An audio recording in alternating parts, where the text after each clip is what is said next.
The number of people losing their jobs since the start of lockdown has reached 730,000.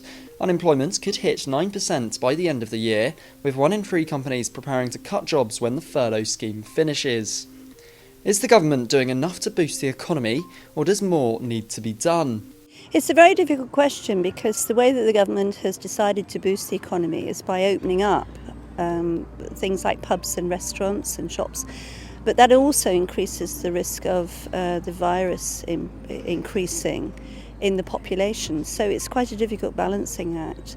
I think the government has got to look at supporting people who've lost their jobs, especially people who are lower paid.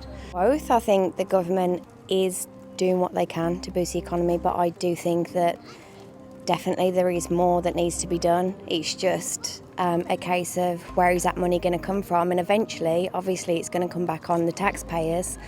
And I think we just need to realise that if it is a case where we're kind of saying to the government, do more, but ultimately, we're going to have to pay the price because that money has got to come from somewhere. I think the government has done quite a bit so far, but I think certainly when the furlough scheme ends, they're going to have to do something else, because this isn't going away anytime soon.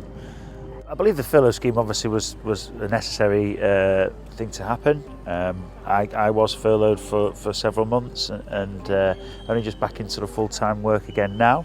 I think every different industry, every different sector is going to have different issues, and I don't think one solution is probably going to work for everything.